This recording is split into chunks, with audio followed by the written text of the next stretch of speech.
আমরা তাকে সইতে পারি না, প্রয়োজনে কাফেরের দালালি করবো, নাস্তিকের সাথে হাত মিলিয়ে চলবো, তবে ভিন্ন মতের মুসলমানকে আমরা দুনিয়ায় বাঁচতে দিব। তো এখন ইয়াজিদকে নিয়ে বলবেন, বলেন না, যা মনে চায় বলেন। আপনি যদি বাড়াবাড়িও করে ফেলেন, সেটা কিয়ামতের দিন আল্লাহর সাথে বোঝাপড়া হবে আপনার, আল্লাহর সামনেই আপনি জবাব দিয়েন। কিন্তু ইয়াজিদকে নিয়ে বলতে গিয়ে দায় যদি যায় মুআবিয়ার কাঁধে, নাউযুবিল্লাহি মিন যালিক, এটাকে কি সাহাবা প্রেম বলার সুযোগ আছে? না, আমি তো সব সাহাবাকে মহব্বত করি, খালি এক মুআবিয়া রাদিয়াল্লাহু আনহু না বলে খালি এক মুআবিয়া, ওনার এই জিনিসটা নিয়ে আমার সমস্যা। তাহলে কি সাহাবা প্রেমিক বলবে না সাহাবা বিদ্বেষী বলতে হবে? আপনাদের মনে থাকার কথা, ব্রাহ্মণবাড়িয়ায় গত বছর দেড়েক আগে এক বক্তার জিহ্বা কাটার খবর পেয়েছিলেন, মাহফিল থেকে ফিরছে জিহ্বা কেটে ফেলেছে। অপরাধ কি জানেন? অপরাধ তার এটা যে তিনি হযরত আমির মুআবিয়া রাদিয়াল্লাহু আনহুকে সাহাবী বলেন। কেন আমির মুআবিয়াকে সাহাবী বলবেন? এই অপরাধে জিহ্বায় রাখবে না, যে জিহ্বা দিয়ে তুই মুআবিয়া দালালি করবি, তোর জিহ্বায় আস্থা রাখা হবে না। তা আমি ইরানের গল্প বলছি না, ইরাকের গল্প বলছি না, এই বাংলাদেশে পর্যন্ত এক শ্রেণী সাহাবা বিদ্বেষে কতটা উগ্র হয়ে গিয়েছে, কতটা চরমপন্থী হয়ে গিয়েছে, বোঝার জন্য একটা উদাহরণ যথেষ্ট। তো প্রতিটা ক্ষেত্রে তো ব্যালেন্স করতে হবে, ব্যালেন্স। আবার আরেক দল আছে, বিশেষ করে আমাদের আরব থেকে পড়াশোনা করে আসা, সহি সহি বলে নিজেদেরকে পরিচয় দেওয়া, কেউ আবার এখানে শাসকের আনুগত্যের পক্ষে যেহেতু এরা সবসময় থাকে, সেই শাসক বিন সালমানই হোক, সেই শাসক যেই হোক, তো শাসকের দালালের পক্ষে দলিল দিতে দিতে এখানে সে কোথাও বলে ফেলে, আর ইয়াজিদ তো ঠিক ছিল, আমির মুআবিয়াকে তাকে শাসক বানিয়েছিল, হুসাইন না ভুল করেছে, হুসাইন তো বাদী, হুসাইন তো বিদ্রোহী, কে বলেছে তাকে বিদ্রোহ করতে?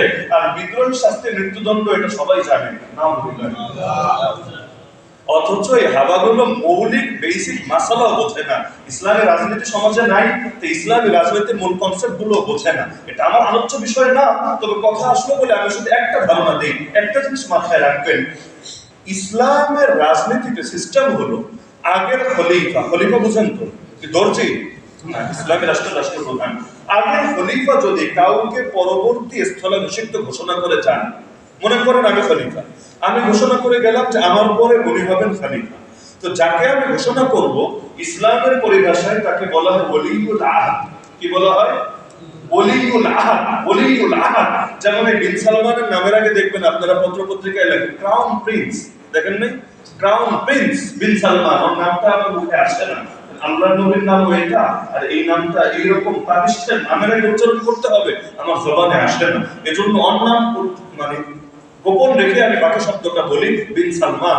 ওর নামের আগে দেখবেন লেখে কি ক্রাউন প্রিন্স। ক্রাউন প্রিন্স আরবিতে এটাই ওলিউল আহদ, মানে কি যে বর্তমানে যিনি নেতা আছেন, যিনি রাষ্ট্রপ্রধান আছেন, তিনি ঘোষণা করে গিয়েছেন যে আমার ছেলে 10টা থাকতে পারে, আমার আত্মীয় পরিজন 20টা থাকতে পারে, কিন্তু আমার পরে আমার এই ছেলেটাই আমার রাজ্যের অধিকারী হবে। আর রাজতন্ত্র বর্তমানে দুনিয়াতে যেটা চলে, রাজতন্ত্রের মধ্যে সেটা গোটা দেশটাই হলো যিনি রাজা, তার মালিকানাভুক্ত সম্পদ, তার অ্যাসেট। তো মালিকানাভুক্ত সম্পদে পরে ওয়ারিশ কে হবে, তিনি ঘোষণা দিয়ে যাচ্ছেন।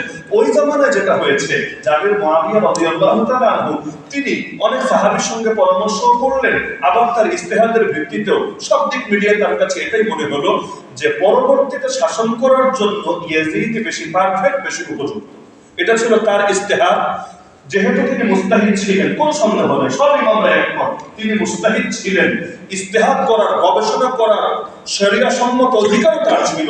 তার ইজতিহাদ এটাই মনে হয়েছিল যে ইয়াজিদ আমার পরে যদি শাসন ক্ষমতায় আসে, ইসলামের যেভাবে একের পর এক দেশ বিজয় হচ্ছে, আমির মুআবিয়ার জামানায় কিন্তু আফগানিস্তান বিজয় হয়েছে, ইসলামের অধীনে এসেছে, এই যে বিজয় যাত্রাটাও সারা দুনিয়া অব্যাহত থাকবে এবং কুফরি শক্তিও সারা দুনিয়াতে অনেকটা নাকানি চুবানি খাবে। আমরা মুআবিয়া রাদিয়াল্লাহু আনহু নিয়ে আলোচনা এত কম করি যে তার জামানায় যে ইসলাম দেশের পর দেশ বিজয় করেছে এবং ইসলামী শাসন, রাজনীতি, অর্থনীতি, বিচার আচার অনেক উন্নত হয়েছে, এগুলো আমাদের আলোচনায় জিন্দেগিতেও আসে না। আমির মুআবিয়া রাদিয়াল্লাহু আনহুকে আপনি যদি তার পুরো শাসনামলটাকে ব্যাখ্যা করতে চান, আমাকে যদি আপনি এক মাস টানা টাইম দেন, প্রতিদিন 1 ঘন্টা করে বলবেন, 1 মাস শেষ হবে, তবুও তার যুগে তিনি যে কত বেশি খেদমত করে গিয়েছেন রাজনৈতিকভাবে এই ইসলামের জন্য, এটা বলে শেষ করা সম্ভব হবে না। তো তিনি চিন্তা করলেন যে আমার পরে যদি অনেক সাহাবী জিন্দা আছে, কিন্তু আমার পরে ইয়াজিদ পারফেক্ট হবে, এবং অনেক সাহাবী এই পক্ষে মশওয়ারা দিলেন। কেউ কেউ ভিন্নমত করেছিলেন। তিনি যখন হজ সফরে গিয়েছিলেন, মক্কা মদিনার অনেক সাহাবী বলেছিলেন, আব্দুল্লাহ বিন ওমর বলেছেন, আবার আবু বকর রাদিয়াল্লাহু আনহু পুত্রও বলেছেন, অনেকে বলেছেন দেখেন আপনি আপনার পরে আপনার পুত্রকে যে ওলিউল আহাদ ঘোষণা করলেন, আপনার পুত্রের চাইতে যোগ্য পুত্র আবু বকরের ছিল, আপনার পুত্রের চাইতে যোগ্য পুত্র ওমরের ছিল রাদিয়াল্লাহু আনহুম আজমাইন, কিন্তু তারা কিন্তু নিজেদের পুত্রকে বসিয়ে যান নাই। কেন? কারণ এটা সাদৃশ্য হয়ে যায় কাদের সাথে? সেই রোমকদের সাথে, পারসিকদের সাথে। বাইজেন্টাইনরা, পারসিকরা, তাদের সিস্টেম হলো এমন, তার একজন যখন যায় তার ছেলে আসে, সে যায় তার ছেলে আসে, সে যায় তার ছেলে আসে। ইসলাম তো স্বতন্ত্র, ইসলাম তো স্বকীয়। আমাদের কোনো কিছু তাদের মতো না হোক। আপত্তির মূল উৎসটাই ছিল এটা যে আমাদের কোনো কিছু তাদের মতো না হোক, আমাদের সিস্টেমটা আপনার পূর্বে যারা শাসনে এসেছেন আবু বকর রাদিয়াল্লাহু আনহু, ওমর, ওসমান, আলী রাদিয়াল্লাহু আজমাইন, তাদের আদলেই হোক, নতুন কোন তরিকা ইসলামের মধ্যে না ঢুকুক। তারা তো আপত্তি করে নাই। তো ইয়াজিদ যদি আপনি তাকে বসান, তাহলে ইয়াজিদকে বসানো শরীয়ত দৃষ্টিতে হারাম, শরীয়ত দৃষ্টিতে নাজায়েজ, শরীয়ত দৃষ্টিতে কুফর। কথা এটা না, কথা হলো এই যে তরিকাটা, এই তরিকাটা ইসলামের সঙ্গে বা আপনার পূর্বে যারা শাসন করেছেন খুলাফায়ে রাশিদিন, তাদের সঙ্গে আসলে যায় না। এটা নতুন একটা ধারা হয়ে যায়। কিন্তু আমির মুয়াবিয়া রাদিয়াল্লাহু আনহু ইজতিহাদ এবং আরো অনেক সাহাবীর মতামতের কারণে তার কাছে মনে হয়েছিল না এটাই সহি। কিন্তু ইসলামের মাসালা যে প্রসঙ্গে কথাটা আমি টানলাম, কাউকে মনে করেন আমি ঘোষণা দিয়ে গেলাম যে আমার পরে উনি হবেন আমির, আমি মরার দ্বারা উনি অটো আমির হয়ে যাবেন, বিষয়টা এমন না। এটা বোঝে না আমরা। তারা ভাবে যে ইসলামে মনে হয় একজন আর একজনের নাম ঘোষণা করে দিয়ে গেলেন, তাহলে যিনি ঘোষণা করে দিয়েছেন পরবর্তীতে যিনি আসবেন অটো হয়ে যাবেন। আরে ভাই, এটা তো রাজতন্ত্র। এই সিস্টেমটাই বোঝে না। যারা বোঝে না, এই ব্যাকরণরাই, মূর্খরাই, তারা এই অভিযোগটা আরম্ভ করে যে আমির মুয়াবিয়া রাদিয়াল্লাহু আনহু তিনি নাকি রাজতন্ত্রের প্রতিষ্ঠাতা, নাউযুবিল্লাহি মিন যালিক। এই মূর্খরা এই কমন মাসালা, বেসিক মাসালাটাই বোঝে না যে আগের জন যাকে ঘোষণা দিয়ে যান তিনি প্রস্তাবিত। তিনি কি? তিনি কি? প্রস্তাবিত। প্রস্তাবনা ভিন্ন জিনিস আর চূড়ান্ত বাস্তবায়ন ভিন্ন জিনিস। আমি ঘোষণা করে গেলাম আমি মরে গেছি, আমি দাফন হয়ে গেছি, মাটির নিচে আমি সমাহিত হয়েছি, এর মানে এটা না তিনি অটো আমির হবেন। বলবেন তাহলে আমির কিভাবে হবেন? তাকে নির্বাচিত আবার করতে হবে। কারা করবে? যারা করে। ইসলামে তাদেরকে বলা হয় আহলুল হাল্লি ওয়াল আকদ। কি বলে? আহলুল হাল্লি ওয়াল আকদ, অর্থাৎ গোটা মুসলিম উম্মার নির্বাচিত প্রতিনিধি।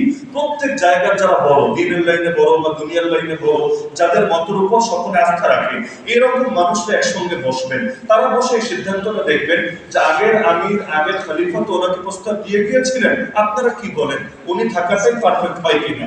তো যদি তারা সকলে বলে, অধিকাংশ জন বলে হ্যাঁ উনি থাকাটাই তো ভালো, তাহলে উনি হয়ে যাবেন। যদি বলে না উনি থাকাটা ভালো না, কেন ভালো না? কারণ ব্যাখ্যা করেন। তো কারণটা তো আর নিজের নফস দিয়ে ব্যাখ্যা করা যাবে না, ইসলামে ব্যাখ্যা করতে হবে ইসলামের দৃষ্টিতে। উনি কেন ভালো না? উনি নামাজ পড়েন না। উনি কেন ভালো না? তাহলে ওনার মধ্যে বেদাত আছে। উনি কেন ভালো না? উনি এই কুফুরে, এই শিরকে উনি জড়িয়ে দিয়েছে। এটা হলো ইসলামের দৃষ্টিতে কজ বা কারণ। এই কারণগুলো দেখাবে। তো এখন আমির মুয়াবিয়া রাদিয়াল্লাহু আনহু তিনি ইয়াজিদকে যে ঘোষণা দিয়ে গেলেন, ঘোষণা দেওয়ার পরে আমির হয়ে গিয়েছে। আরে দেওয়ার দ্বারাই হয়েছে। একটা ইতিহাস দেখাতে পারবেন না। যতবার দেখবেন আগের খলিফা কাউকে ঘোষণা করে গিয়েছে, দেখবেন তার মারা যাওয়ার পর আবার এই আহলুল হাল্লি ওয়াল আকদ পরিষদ একসঙ্গে বসে হাতে হাত রেখে বায়াত দিয়েছে। তা হাতে হাত রেখে বায়াত দেওয়া লাগে কেন? আগ থেকেই যদি অটো হয় তাহলে বায়াত দেওয়া লাগবে কেন? তার মানে আগ থেকে দিলে অটো হয় না, সেটা প্রস্তাবনা। আর প্রস্তাবনার গুরুত্ব আছে, আর যে যত বড় তার প্রস্তাবনার গুরুত্ব তত বড়। তবে অটো হবে না, এটার জন্য আলাদা বায়াত নিতে হবে। তো এই বায়াত যদি সকলে দিয়ে দেয়, অধিকাংশ জন দিয়ে দেয়, কার্যকর হবে। যদি তারা বলে না আমরা তাকে বায়াত দেব না, কারণ আগে যোগ্য থাকবে এখন অযোগ্য হয়ে গিয়েছে, তার মধ্যে সমস্যা দেখা দিয়েছে, তাহলে সে আর শাসক হতে পারবে না। আমির মুয়াবিয়া রাদিয়াল্লাহু আনহু যখন প্রস্তাবনা উঠালেন তখনও ভিন্ন মত ছিল। মক্কা মদিনার সাহাবীরা তাদের ভিন্ন মত পোষণ করেছিলেন। তিনি যখন চলে গেলেন তখন বায়াতের প্রসঙ্গ আসলো যে তাকে তো বায়াত দিতে হবে। কারা দিবে? ওই মূর্খসূর্খ লোকেরা না, বরং আহলুল হাল্লি ওয়াল আকদ, যারা স্থানীয় প্রতিনিধি, তারা দিবে। তখন দেখা গেল সামনে যারা আছেন সাহাবী তাবেঈ, তারা তো দিয়ে দিচ্ছে, আর অন্যান্য এলাকায় যারা আছে অনেকেই তো দিয়ে দিচ্ছে। কিন্তু ইসলামের বিশ্বের সবচাইতে গুরুত্বপূর্ণ জায়গা মক্কা, মদিনা, এই হিজাজের ভূমি, পবিত্র ভূমি, এখানকার সাহাবীরা শুধু এক হুসাইবী না, শুধু এক আব্দুল্লাহ বিন জুবাইর না, শুধু একজন দুজনই না, বরং তারা গণহারে তারা বললেন যে না, আমরা তার থেকেও ভিন্ন মত প্রকাশ করেছি, আর এখন তো ইয়াজিদের হালত আরো খারাপের দিকে যাচ্ছে, আমরা তাকে বায়াত দেব না। আর যতক্ষণ বায়াত দেবে না ততক্ষণ তো তার এই শাসন ক্ষমতা সকলের উপর কার্যকর হচ্ছে। তাহলে যদি বলেন হোসেন রাদিয়াল্লাহু আনহু বিদ্রোহী, মানে কি যে আগে উনি অধীনে ছিলেন, এখন তিনি বের হয়ে গিয়েছেন। তা আগে তো ভাই প্রমাণ দেখাও কবে তিনি ঢুকেছিলেন, তারপর না বের হওয়ার প্রশ্ন। মনে করেন আমি আপনার বাসায় যাইনি, আপনি বললেন হুজুর তো বের হয়ে গিয়েছেন। আরে হাস্যকর কথা, আমি তো ঢুকিই নাই। না ঢুকলে আবার বের হয় কেমন রে ভাই? আগে তো ঢুকতে হয়, পরে না বের হতে হয়। তো হোসাইন তো ঢুকেই নেই। খারেজি যে বলবেন, খারেজি মানে বের হয়ে গিয়েছেন, বের হয়ে বিদ্রোহ করেছেন, ঢোকেই তো নাই, তো বের হওয়ার কথা আসবে কোত্থেকে? ঢোকে নাই, এবং তাদের এই না ঢোকাটাও যৌক্তিক ছিল, ইসলামের দৃষ্টিতেও যৌক্তিক ছিল, অনেক হাদিসের দ্বারা সমর্থিত ছিল। আর যদি বলেন লড়াই বাতিয়ে দিলেন কেন, চুপ থাকতেন না? তাদের সঙ্গে আল্লাহ নবীর হাদিস ছিল, অন্যায় দেখলে হাত দিয়ে প্রতিহত করবা, না পারলে মুখ দিয়ে প্রতিবাদ করবা, তাও না পারলে অন্তর দিয়ে পরিকল্পনা চালাতে থাকবা। তারা দেখছিলেন যে আমাদের যতটুকু সামর্থ্য আছে আমরা হাত দিয়ে ওদের ঘাট ভাঙা জবাব দিতে পারবো। ব্যাস, বিদ্রোহ করেছে। এই যে মদিনাবাসী বিদ্রোহ করেছে, যাদেরকে জামাত ইয়াজিদ মদিনা রক্তপাত ঘটিয়েছে, তারা তো পর্যাপ্ত শক্তিশালীও ছিলেন। যদি একদলের গাদ্দারি শিকারী না হতেন, একদল ভয় পেয়ে পেছন দিয়ে গিয়ে দরজা খুলে দিয়েছে, যদি আক্রমণটা না হতো ওই সময়, তাহলে ইয়াজিদরা ওই ময়দানে টিকতে পারতো এমন সম্ভাবনা বড় কম ছিল। হুসাইন রাদিয়াল্লাহু আনহু যা করেছেন হাদিসের দৃষ্টিতে সঠিক কিনা? বলেন না সঠিক কিনা? আবার ইয়াজিদকে যেই সমস্ত সাহাবীরা বায়াত দিয়েছেন বা পরবর্তীতে তার বিরুদ্ধে বিদ্রোহ করেন নাই, তাদের অবস্থান সঠিক। কেন? তারা এই হাদিসের উপর আমল করেছিলেন। আল্লাহ নবী বলেছেন, তোমাদের উপর যদি কাউকে আমির বানানো হয়, সে যদি কৃষ্ণাঙ্গ কালো গোলামও হয়, সে যদি তোমাদের পিঠের চামড়া উঠিয়ে নেয়, তোমাদের মাল ছিনিয়ে নেয়, তোমরা সবর করো, তোমরা বিদ্রোহ করো না। কেন? যাতে করে রক্তপাত না ঘটে, মুসলমানদের ঐক্যটা বরবাদ না হয়। কারণ গৃহযুদ্ধ হলে কাফেররা ফায়দা নেবে, স্বাভাবিক কথা। মনে করেন এই দেশে যদি গৃহযুদ্ধ হয়, ইন্ডিয়া ফায়দা নেবে না? আরে নেবে না? এটা একটা বেসিক কথা, খুব স্বাভাবিক কথা। যে কোনো জায়গায় গৃহযুদ্ধ হলে যারা চান্স নেওয়ার অপেক্ষায় থাকে তারা চান্স নিবে। তো এখন যদি শাসককে কেন্দ্র করে যুদ্ধ হয়, তাহলে তো খুব কঠিন ভাবে কাফের মুশরিকরা চান্স নিবে। তাদের সামনে ছিল এক হাদিস, হুসাইন রাদিয়াল্লাহু আনহু, আব্দুল্লাহ বিন জুবাইর রাদিয়াল্লাহু আনহু, তাদের সামনে ছিল আরেক হাদিস। আমরা আপনার করণীয় কি? আমরা আপনার করণীয় যখন দেখলাম তারা প্রত্যেকেই যোগ্য, প্রত্যেকেই গবেষক, এবং প্রত্যেকে কোরআন হাদিসের আলোকে আমল করেছেন। একজন এই দলিলের আলোকে করেছেন, আরেকজন ওই দলিলের আলোকে করেছেন। আমারও জন্য জায়েজ নাই কারো পক্ষ নিতে গিয়ে কারো সামনে বেরোতে। আম্মা জান আয়েশা রাদিয়াল্লাহু আনহা পাশে, আলী রাদিয়াল্লাহু আনহু আরেক পাশে। ভয়াবহ যুদ্ধ হয়ে গেল, যে যুদ্ধের নাম উটের যুদ্ধ বা জঙ্গে জামা। ইতিহাস যারা পড়েছেন জানার কথা। কার পক্ষ নেবেন, কার বিপক্ষে বলবেন? আলী রাদিয়াল্লাহু আনহু পক্ষ নিতে গিয়ে যদি আম্মা জানের বিপক্ষে বলেন, কিয়ামতের দিন পরিণতি কি হবে? আর যদি আম্মা জানের পক্ষ নিতে গিয়ে সে খোদা আলী ইবনে আবি তালেবের বিপক্ষে যান, কিয়ামতের দিন আপনার অবস্থা কি হবে? তো কি দরকার রে ভাই এদিকে যাওয়া ওদিকে যাওয়া? বাপ মার মধ্যে যে কোনো কারণে ভুল বোঝাবুঝি হয়েছে, যদি আদর্শ সন্তান হয়ে থাকে, বাপের পক্ষ নিয়ে মায়ের সঙ্গ বেয়াদবি করেন না, মায়ের পক্ষ নিয়ে বাপের সঙ্গ বেয়াদবি করেন না, সমন্বয় করেন, এটাকে সমঝোতা করার চেষ্টা করেন। এটাই আপনার বুদ্ধির দাবি, আপনার যৌক্তিকতার দাবি। আমরা সাহাবীগণের ইতিহাস যখন আলোচনা করি, আমরা এভাবে বলি যে রাজনৈতিক প্রেক্ষাপট থেকে দেখলে বা দলিলের শক্তির বিবেচনায় দেখলে অমুকের মনটা বেশি শক্তিশালী, তমুকের মনটা দলিলের বিবেচনায় বা রাজনৈতিক বিবেচনায় একটু দুর্বল। আমরা জিন্দেগিতেও বলি না এটা ভুল, এটা গলত, এটা গোমরাহি, এটা পথভ্রষ্টতা। পার্থক্য যদি 19 বিষয় হয়, এই 19 বিষয় আপনার কুলসিরা, এই 19 বিষয় আপনার জান্নাতের পথ। তাহলে বিষয়গুলো সূক্ষ্ম না? অনেক সূক্ষ্ম, কিন্তু এগুলোর সাথে ঈমানের সম্পর্ক। সবচাইতে সুবিধার রাস্তা তো হলো আলোচনার দরকার। সুবিধার রাস্তা কিন্তু এটা, যা অতীত তো অতীত, এটা আল্লাহ তাআলা ফয়সালা করবেন কিয়ামতের দিন।